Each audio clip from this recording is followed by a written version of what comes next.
Who do you think has the edge here generally between Peter Richards, green-white aggro, and Lauren Nolen, mono-black devotion? Traditionally, I liked the mono-black matchup when I was playing green-white aggro. It's certainly one that you can lose. It's not. I don't think green-white is a big favorite, but I think it's a favorite. And this particular build of green-white is very, very threat-heavy, where a lot of people have either unflinching courage or root-bound defenses. No. Richards has just many 3-drops and just lots of a pile of creatures. Lots of threats. Yeah. It looks like Thoughtseize is going to come down on turn 1 and see a hand of Voice of Resurgence, Selesnya Charm, Soldier of the Pantheon to go with the one that is already in play, and some lands.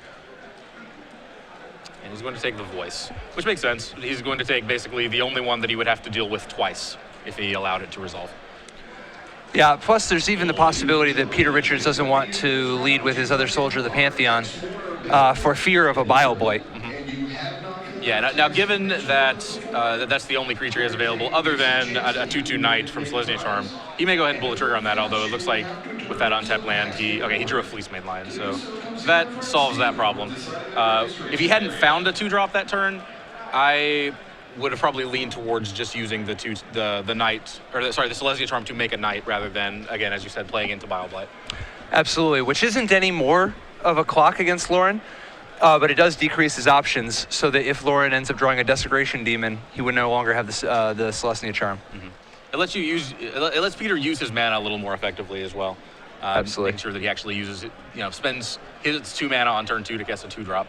It looks like he found, I believe that is a Lockstone Smiter. So Peter Richards actually getting a chance to, in effect, curve out. Yeah, absolutely. I mean, a 2/1 on turn 1, a 3/3 on turn 2, and now a 4/4 on turn 3.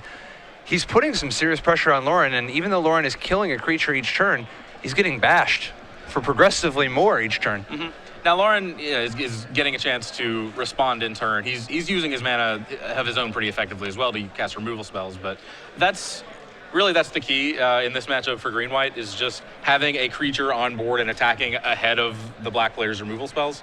If you play a creature every turn and Lauren plays a removal spell every turn, as long as you have that one creature, you are still advancing your position and putting pressure on your opponent. Oh, absolutely. And Peter Richards on the play, so important in this matchup, so you can be that tempo ahead, Yeah, for sure. Like in this game, it's the difference between Nolen being at 18 versus being at 9. Peter Richards opts to play a creature that he already has one of in play. These are 4/4s. They don't really care about Bile Blight. He could get double Bile Blighted, but he's not necessarily losing out on any card economy there. Although it would certainly put a stop to his beats. And what's interesting is because he chose to use the Devour Flesh first, the Bile Blight he drew is no longer alive. If he had instead Heroes Downfalled the Luxodon Smiter, he would have taken 1 less damage, and then this turn have both Devour Flesh and Bile Blight for plays. Yeah, that was almost certainly a misstep for Lauren. That's kind of, we mentioned earlier, curving out and using your mana most efficiently.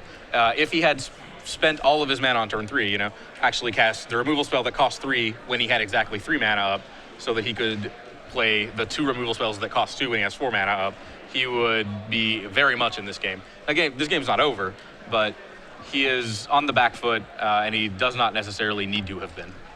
Yeah, I mean, so it looks like a Grey Merchant will buy him a little bit of time, but even this is, I mean, this is tough. This puts him at 7.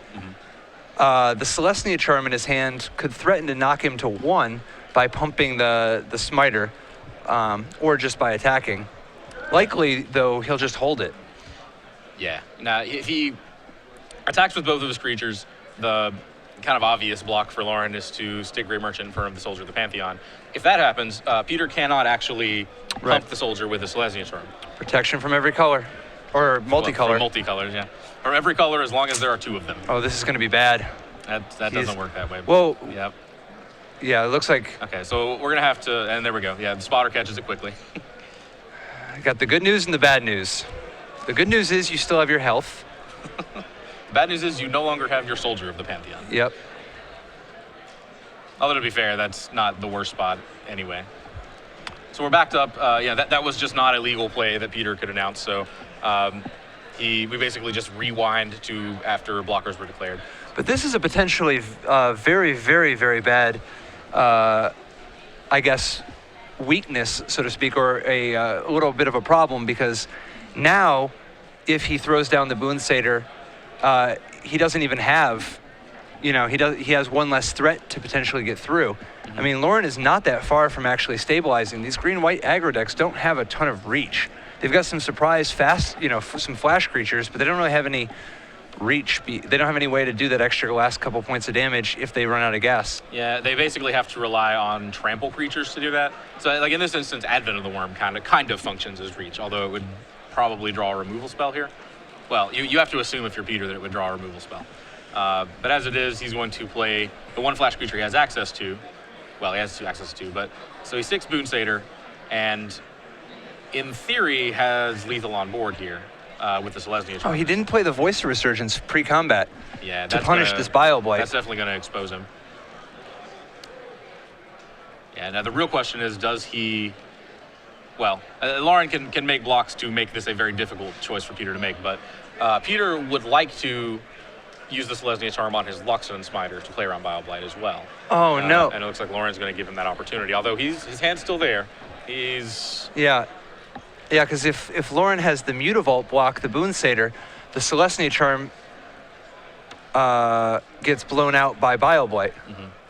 Now, Nolen may be looking to use this Bile Blight aggressively. He may use it to attempt to shrink the Luxon Smiter to a 1/1 before damage. That would But you already know he has Selesnya Charm. You do, yeah. So I guess you're not dead if that plays out. You're not dead, that's true. You are not dead. You are at 2, but you've lost your board. Yeah, I definitely don't like this block from Nolen. Although having said that, blocking the other way is not a great spot either. Well, Wow, fortunately, okay, that works. it ended up paying off. Yeah. So Nolen now considering Bile Blighting the Boon Satyr in response to the Selesnya Charm. Although, again, now does he do about the Selesnya Charm? So with this out of the way, he can actually Bile Blight away the Luxon Smiter instead. So that way he would have a 2/2 blocking a 1/1, and then the other two creatures would trade. But he's gonna Bile Blight the Boon Satyr, presumably playing around further combat tricks. Yeah, actually, yeah. I mean, he could have ended up with the Boon Satyr could have killed the Grey Merchant and lived, and trampled over, knocking Nolen to 1. However, he would prefer to keep his Grey Merchant instead of his Mutavault, and doesn't really care about the Luxodon Smiter versus Boon Satyr, I guess. And there's that sheepish post-combat Voice of Resurgence. That would have very much changed the texture of this game if it had been in play during that last combat step. Nolen hanging on by his bare hands here. Yeah, so that Lifebane Zombie, normally a very good card against the green-white aggro deck, but once both players have exhausted their initial resources, they're just playing off the top. You're basically just paying 3 for an unblockable 3/1, which again is still not that bad a deal. But it's not going to do much work in terms of stabilizing him here. Although it does allow him to double block Luxon Smiter. He can just take the 2 from Voice of Resurgence. So because of that, Peter looks like just passed. And now Nolen, obviously Underworld Connections doesn't do a ton for you when you're at 3, but it does give him 2 extra cards. That is something. That is something. I have a feeling that Nolen would also want to hold on to those 2 life to be used basically for time. Yeah, as long as Nolen's at 3, he can take a hit from Voice of Resurgence. The minute he activates Underworld Connections, that's no longer the case, which he may gain cards by doing that, and that's something he may do in desperation, but gaining that 1 card basically puts you in a position where you have to start throwing creatures under other creatures. You probably end up losing those cards right back on board. Yeah, and now that Fleecemane Lion has joined the party, threatening to be monstrous next turn, I think Nolen has no choice but to Underworld Connections. He's got to find some answers. He's got to find something big and proactive. He's looking for Grey Merchant, maybe Desecration Demon. Finds a Hero's Downfall. Removal is good. Yep. Having removal that can be used in response to Fleecemane Lion's Monstrous is pretty big. I think he just kills it now because of the Voice of Resurgence. Oh, sure. Yeah, you have to do that. So the off-color Temple, Nolen continuing just digging, looking for gas. The main thing he wants is Grey Merchant, but beyond that, he's willing to settle for anything big, removal spell or a Desecration Demon. Yeah, and another removal spell would be very tempting. I would guess that's actually what Nolen's looking at here. He really wants Gray Merchant, as you mentioned, but something like another Downfall or a Bile Blight would or even Devour Flesh, where it's, not, it doesn't solve the difficult one, the Smiter. Yeah. It looks like it is a Hero's Downfall. You had it in one. Yeah, Devour Flesh is pretty bad here, actually, for Nolen, because it just makes the 2/2 into a 3/3. He would sack the Voice of Resurgence and just get a bigger creature. Okay, I'm going to use both of his removal spells to clear out the big threats. That Voice of Resurgence is lethal, but Nolen has plenty of blockers at this point.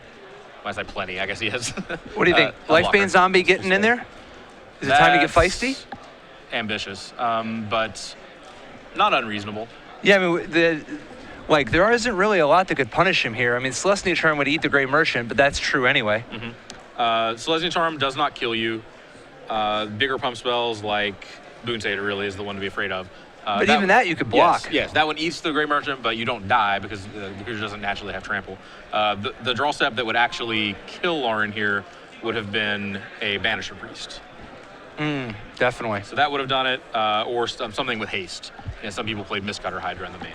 So, we're about to find out just how dangerous this hexproof indestructible threat is for the black deck. He does have access to Devour Fleshes. I mean, he's got 3 Devour Flesh. How many has he used so far this game? 1? I believe 2, actually. 2? I think he used one on turn 2 and one on turn 3 instead of that Hero's Downfall. Yep. So, he has just the 2 left in his main deck, or just the 1 left in his main deck. And even then, again, as long as this Voice of Resurgence is on the table, Devour Flesh is a pretty unreliable plan. Desecration Demon. Whoa. Yep, okay. That's what he wanted. Yeah, that'll help. Now, we don't actually know at what point that was cast. I guess not we do because he was attacked first. Yeah, sorry. I was thinking that Peter could have actually sacrificed his Voice of Resurgence to tap the demon.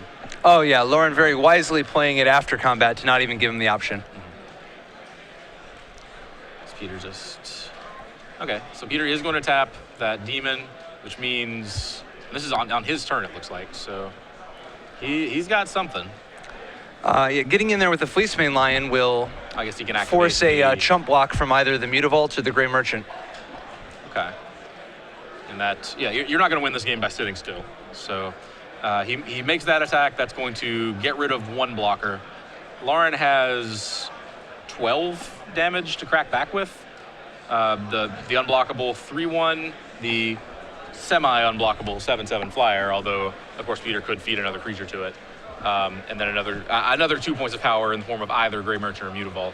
So this attack, in theory, could actually expose Peter to being dead this turn. Although, really, the only thing that can punish him like that would be Gray Merchant, which... Gray Merchant's going to be game-winning anyway if Nolen draws it. And so he just finds a swamp. Is it a swamp? Actually, yeah. It might have been a Lifebane Zombie. Yeah, it looked like a Zendikar Swamp, but okay. he is not playing Zendikar Swamps, so that's probably not what it was. It is a Lifebane Zombie, you're right. Sees the spooky card in Peter's hand is just a forest. So with perfect information now, I think he feels safe to swing, at least with the 1 Lifebane Zombie. I don't like attacking with this demon, even though it would put Peter on a 2-turn clock. Man, talk about a close game. I mean, Nolen's back was up against the wall. Oh, it was. He has been fighting like a champ here. I think he's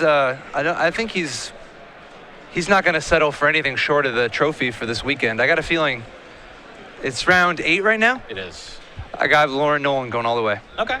That's a safe-ish bet. As safe a bet as one can make about an individual I'm taking player. him versus the field. Yeah, in round 8 when he's 7-0. I mean. Oh yeah, but you can tell. That helps. Yeah. This man's hungry. I would not have poo-pooed you for taking him against the field in round 1. Nolen, always hungry and a very fierce competitor. And it looks like he is actually going to make the demon attack. Sticks both creatures in front. This exposes him to Celestia Charm. And I believe that is it. Does Peter have it? From looks of it, not. He's going to make him sweat it. And he needs to have another creature, or else this demon is going to be curtains. We know the 1 card in hand is a forest, and there goes that, and he passes back. It is a losing proposition to sack your Fleecemane Lion to the demon. Yeah, he may have like an Advent of the Worm. That feels weird too. That's unfortunate. Yeah, when you have just Fleecemane Lion. Now, Advent of the Worm would be good here. I mean, Trample is a pretty. Trample is as real as the streets. Yeah, actually, Advent would do it, given what we see. That one card in Lauren's hand may insulate him in some way from the Advent, but 5/5 Trampler wins the game on this board for sure. And that would be the only card that Peter could be representing here. Yeah, if he had Selesnya Charm, he would have used it. I guess he had Boon Satyr. And well, no, the nice thing about Selesnya Charm. Oh yeah, you're saying to trample over. Yeah, he would have used for sure. a combat trick last turn. He's just going to draw his card. So if he did not have a flash threat on his last turn, I believe. Wow, he is what a dead. comeback by Lauren Nolen. Mm-hmm. Yeah, and this is very much a game of inches too. We mentioned on that one crucial turn, Peter did not play his Voice of Resurgence pre-combat. Yeah, and it ended up proving fatal. Mm-hmm. Just that one elemental token, I think, would have been enough to close this game out. So now coming in out of the sideboard, Nolen has 4 Doomblades, which will be absolutely fantastic in this matchup without question. Mm-hmm. Beyond that, though, I mean, he's got access to Duress, Erebos, God of the Dead, Dark Betrayal, and Staff of Death Magus. Of these, the only one I think is even on the table is Duress, but I don't think that, first of all, Peter Richards' deck is much less a Duress-able deck than many green-white decks. He doesn't have things like Rootborn Defenses. Sure. I think this is basically just 4 Doomblades and done. Mm-hmm. No, you said he doesn't have Rootborn Defenses. He doesn't have them in the main deck. He actually does have 3 Rootborn Defenses in his sideboard. So if you can predict that, then you're kind of getting into Duress-able territory. 4 Advent and 4 Selesnya Charm, you're almost there just on the back of those. In addition to those in the main deck, Peter has the 1 Spear of Heliod, and I believe that's it. Okay, so 9 total Duress targets. If you believe that Peter's going to bring in many more spells after board, then I can start seeing bringing in 2, maybe even 3 Duress. My guess is that this isn't the matchup where you want the Rootborn Defenses. Traditionally, it's obviously primarily a anti-Supreme Verdict, sometimes anti-Mizium Mortars card, and I think Richards is actually not main decking the Rootborn Defenses like most people do because of wanting to be pre-sideboarded against black. Okay, that would make sense. So given that you feel he's pre-sideboarded, I guess in a sideboard he has 1 Brimaz, 1 Gift of Immortality, that's a spicy one, 2 Tristani, 3 Unflinching Courage, 2 Pithing Needle, 3 Rootborn Defenses, and 3 Mistcutter Hydra. None of these feel like... he's literally just pre-sideboarded against black already. Okay. I mean, it's possible he brings in the extra Brimaz. It's not clear what's the best mix of threats. I like Brimaz against any deck that have Bioblight. Or the Desecration Demon. Sure. The one I'm curious about is Gift of Immortality. Where are the matchups where you want Gift of Immortality? I mean, I don't doubt it, but I'm not familiar. I mean, that's kind of a nice under the radar piece of technology. It is. Offhand, kind of the obvious answer is you want it against decks full of removal, and lo and behold, we have a mono black Devotion deck. So, I think we might actually see the gift here. You expose yourself the turn you cast it, but it is fantastic in this matchup on a Voice of Resurgence. There are a lot of matchups where if you have that curve, turn 2 Voice into Gift of Immortality, you're still exposed. You can be Last Breath, you can be Detention Sphered, things like that. Here, that pretty much does it. Basically, if you get that into play, Lauren has to go around it somehow. Lifebane Zombie would probably be basically Lifebane Zombie, and drains from Grey Merchant of Asphodel would be really his only ways of winning the game. You can just feed voices over and over again to the Desecration Demon, so those wouldn't help. And you have blockers, for days. So I've been seeing Gift of Immortality, here and there as a one-of. Mm-hmm. It's kind of a sweet little, it was initially a little underrated, but it's been seeing some play in different places now that these black decks are so well known for just being full of removal. Sure. Yeah, Gift of Immortality it's an odd card. It's not one that you can immediately assess just by looking at it. Kind of one of the cards you have to see in action to really appreciate. Pariah, I guess, maybe kind of the closest, the parallel from the olden days. I don't know what card is this kind of harkening back to? Like, what's the closest parallel that has seen constructed play? Let's see. So it's got some elements of like Enduring Renewal of sorts, but it gets used very differently. It kind of does what Enduring Renewal was supposed to be used for, but doesn't really. Yeah, to my knowledge, Enduring Renewal was never actually used for its intended purpose, although I could be wrong about that. It's got a little bit of a False Demise element to it. Okay. it's kind of like Diabolic Servitude from Urzablock in terms of just being able to reanimate the creature over and over again. Has actually a little bit of momentary blink to it, in a sense. It does. If you can somehow abuse it by putting it on a creature that wants to be leaving and entering play regularly. This deck doesn't really have anything like that. I think Voice of Resurgence is probably the best you're going to do. So basically, in this sense, you're just using it as, how about more of a Shield of the Oversoul? Just something to stick on your creature to make sure that it is more permanent. Yeah, I mean, it a little bit makes it so that you just need one extra removal spell. And if the creature has anything going on like Voice of Resurgence, it can just be a nightmare. But even if it's just a regular creature, there can be a lot, it can be a lot to try to fight through that. Mm-hmm. So what do we think about, again, you said that you did not think he would bring in any of his Rootborn defenses. Yeah, probably not. I mean, obviously you could, depending on how you want to play it, if you just want another trick. But for the most part, Rootborn defenses is not at its best versus the Bile Blight Devour Flesh deck, particularly when they have access to things like Thoughtseize, and they can look at your hand from Lifebane Zombie to know what it is you have in store for them. Wow. Plus, he isn't a particularly strong Rootborn defenses deck. I mean, obviously he has Advent of the Worm and Celestia Charm like everybody, but he isn't even playing Call of the Conclave or anything like that.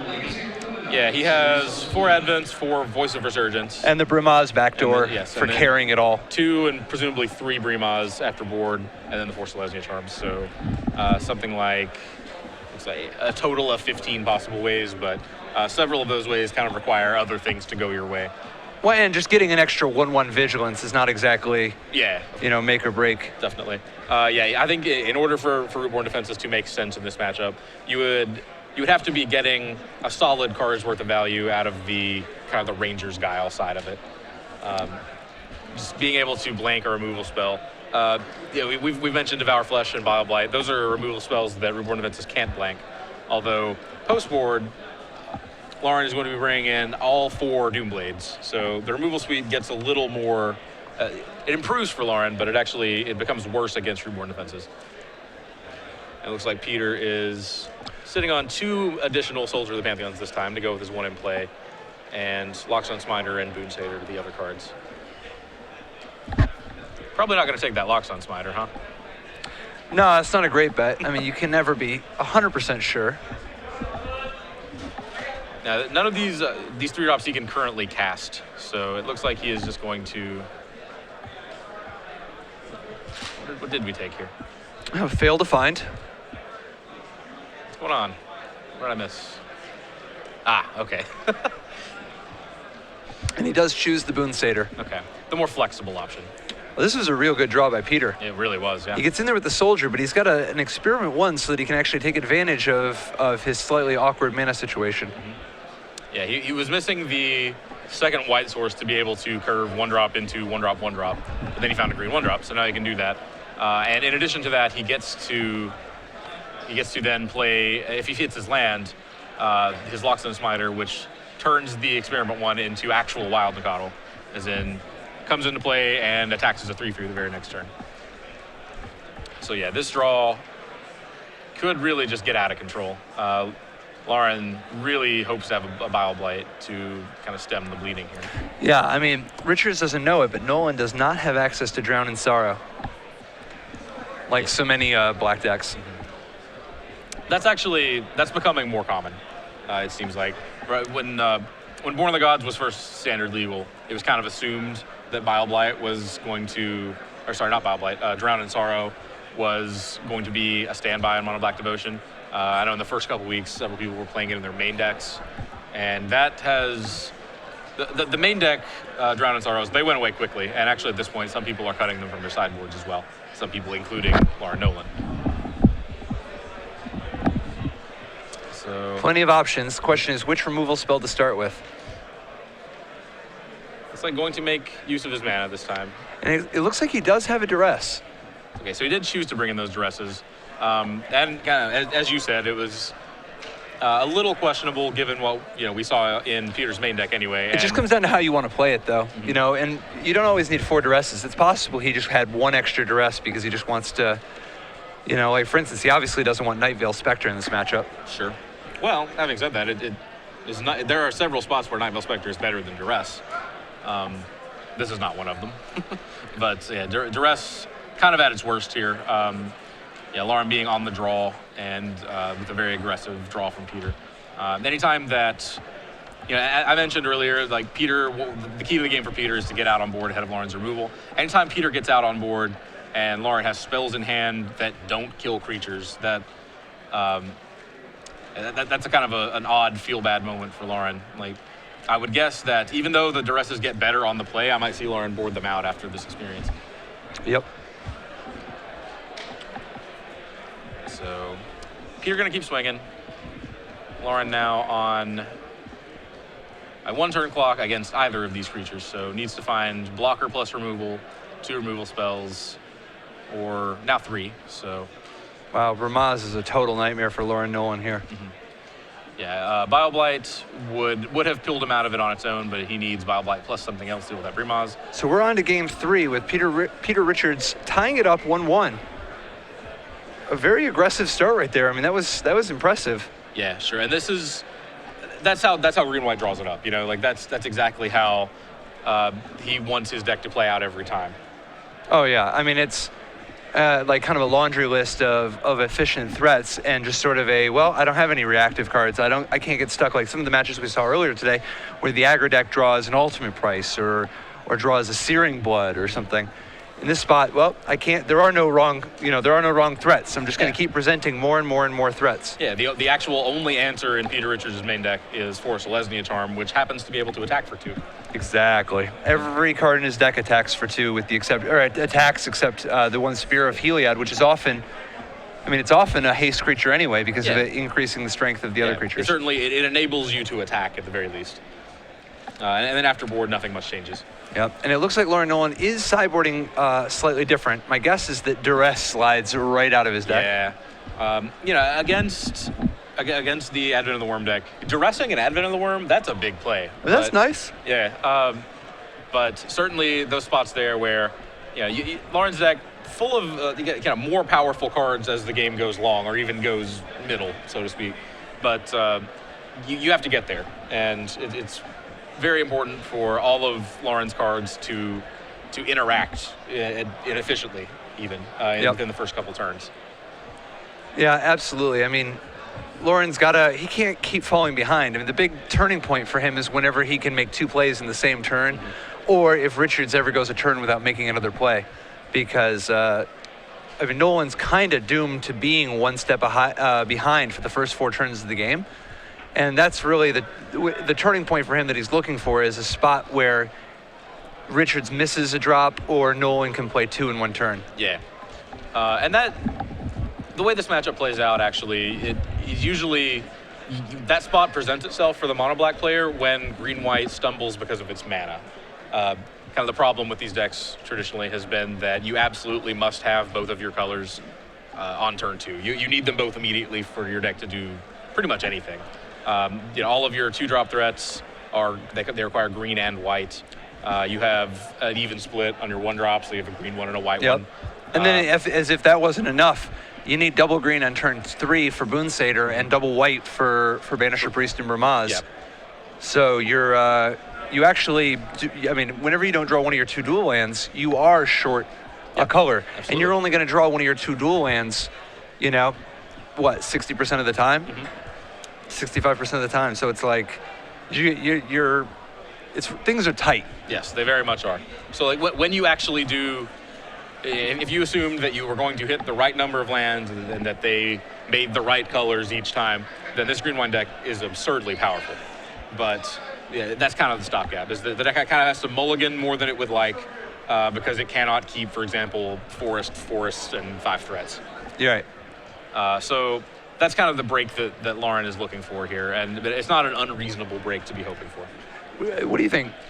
Is Mana Confluence going to show up as a 1 or 2 of in these green-white decks? I think it might show up as a 4 of. Is she going to cut straight to 4? You're aggressive enough that you don't even mind the life loss. You just need the mana consistency. Mm-hmm. In this Particularly deck, if you have like Unflinching Courage or something. I was about to say, in this deck more than others, there are a lot of 2-color aggro decks that would love untapped dual 5-8, and this one actually gets to take advantage of the Armadillo Cloaks. So, my initial build of green-white when the new set is released is going to have 4 Mana Confluence. For sure. Makes sense. And here, this is exactly what Lauren wanted. Because Richards missed a 1-drop, Nolen is ahead of the game, you know?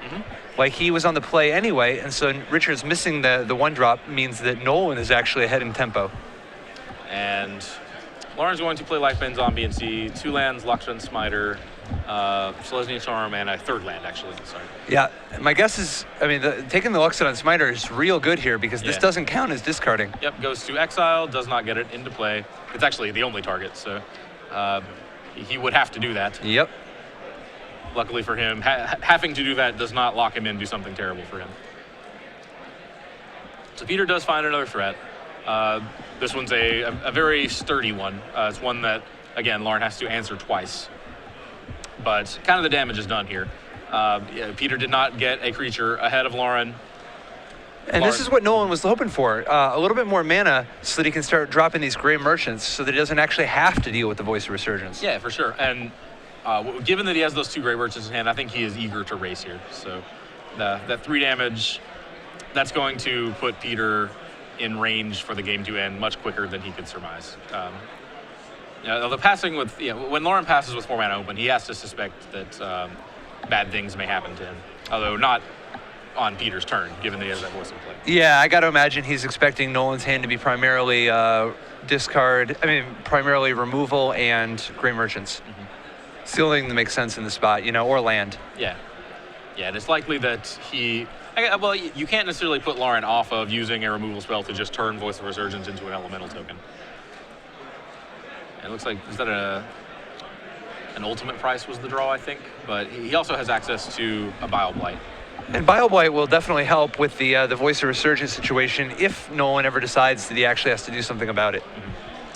Yeah, those Voice of Resurgences, they cannot be targeted by ultimate price. The elemental tokens they produce also cannot be targeted by ultimate price. So ultimate price, not exceptional here, actually. Like there are targets that can be presented, but currently Lauren's not seeing any. Yeah, the nice thing about ultimate price is it provides a little bit of insurance against either Bramaz, or Advent of the Worm. Boon Satyr, or Advent of the Worm, absolutely. Possibly even Banisher Priest. Just in terms of the things that could punch through these Gray Merchants, assuming the Gray Merchant can get to the party relatively soon. And it looks like Lauren took some time in the tank there to try to decide whether or not he wanted to use his Bile Blights to get the kind of quote-unquote 2-for-1. But he's just going to decline on that, it looks like. He essentially runs the numbers here, says, I can take 4 a turn, or if I use the Bile Blight, I set myself up to draw more removal to remove those elemental tokens down the line. Wait, he knows that he's still facing a Selesnya Charm too. Yes. Which the Selesnya Charm could potentially grow a Voice of Resurgence beyond Bile Blight range. Sure. Okay. Which I think Nolen might be of the mind that, if I want to do that, I want to actually solve that problem. I don't want it to be, I don't want things to... You don't want to just trade your Bile Blight for a Selesnya Charm? Right. That's fair. Particularly when that Bile Blight could be a trump later in response to a Selesnya Charm if times get tough. Yeah. That situation is going to be... That's either going to have to come up on Lauren's turn, or he would have to get rid of these Voice of Resurgences first. And it looks like that's how he is going to play it. So leads with Bile Blight. Peter can respond with Selesnya Charm. Now Lauren drew a Doomblade for the turn, so he actually does get to kill one of these voices. Although that doesn't necessarily get him anywhere in terms of the clock, or at least what he's taking this next turn. Okay, Peter... Richards does decide to go ahead and keep go with the 2 elemental plan. So decides that his Selesnya Charm would be better used offensively, which I think is sensible. Yeah, you can grow these voice tokens too, Yeah, he may just be looking at the elementals as straight upgrades on Voice of Resurgence at this stage in the game. So Lauren, 2 removal spells in hand, but only enough mana to cast 1. Only the Doomblade can actually target these Evan Irwins, but we know that Peter has a Selesnya Charm in hand, so if he were to make a Knight, either at end step to add an additional threat to the board, or to as kind of a semi-combat trick to grow his elementals, then Lauren could get a chance to ultimate price it away. Absolutely. So what do you think we're going to see here? The Selesnya Charm coming down means that if Nolen doesn't use one of his removal spells, Yeah, I'm actually, he's getting bashed. I'm very surprised that he did not use his ultimate price. He still has time. And he ends up deciding to Doomblade the voice. Oh, sure, yeah. I'm still in Voice of Resurgence mode. Yeah. I was thinking that he had to do it on his own end step. So, yes, certainly it was going to use a removal spell, and I think it makes sense to target the bigger threat. Nolen is so ready to draw a 5th land. And there it is. This is where things get crazy. Yeah. He definitely, the last couple of turns, he was kind of at a point where it wasn't a disaster if he didn't hit that 5th land, but we were starting to get to the nitty gritty here. Yeah, we were getting to a point where he very much needed it to show up. Although having said that, in this particular case, if you don't draw the 5th land, you draw a spell that you can probably cast. So that's kind of what happened. He didn't draw the 5th land, but he drew extra removal that kept him in the game. Right. He just wanted to make sure he did not want a Thoughtseize or a tap land, I think is the big things. Another Gray Merchant. Yeah, exactly. Like runner, Gray Merchant to die with 4 Gray Merchants in hand, something like that. But yeah, he did get to cast his Gray Merchant, and that's a huge swing. So right, and this does successfully brick wall Peter Richards. Okay, well there was and this is going to be curtains when this Gray Merchant hits. Yep. Kerpow. Wow. Excellent comeback again. Lauren Nolen defeats Peter Richards 2-1 with Mono Black Devotion versus Green White Aggro. Makes that a 7th top 8.